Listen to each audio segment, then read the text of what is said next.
Good morning, Steve Reed in Chicago with the results of the USDA crop report and supply and demand report. Well, USDA pretty much gave us what we were expecting. We've got soybeans up 19 cents, corn up 2 cents, and wheat's down about a penny.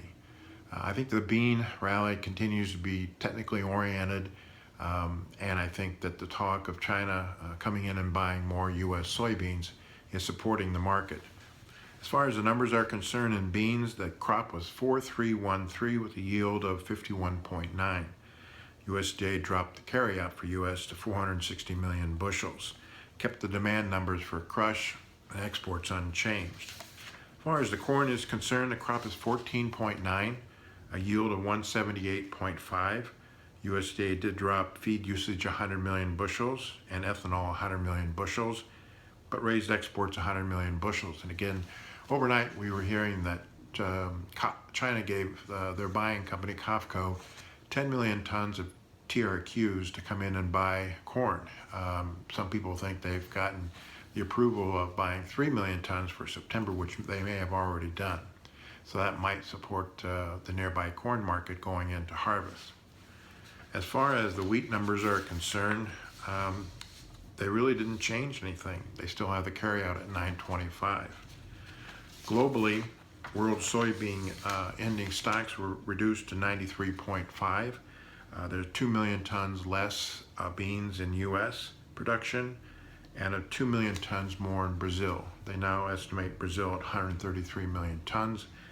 They kept the Chinese imports at 99 million tons. I think some people think it eventually will be over 100 million tons. For corn, the carryout was lowered to 306 million tons. They dropped the U.S. crop 9 million tons, raised Brazil 3 million tons to 110, and lowered the Ukraine 1 million tons to 38.5. We have heard numbers in Ukraine as low as 34 to 36.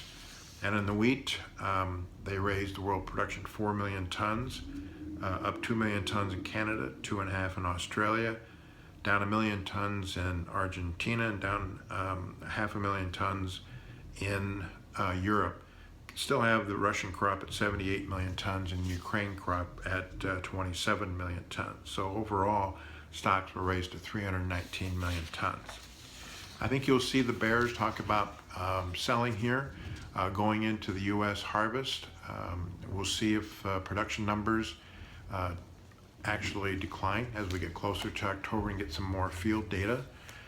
They did plug in, as far as corn is concerned, impact of the winds across Iowa and dropped corn acres harvested 500,000 acres.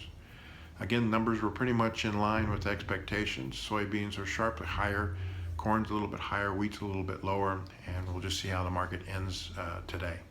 As always, these are my thoughts, not those of ADM Investor Services. Have a safe and profitable trading day.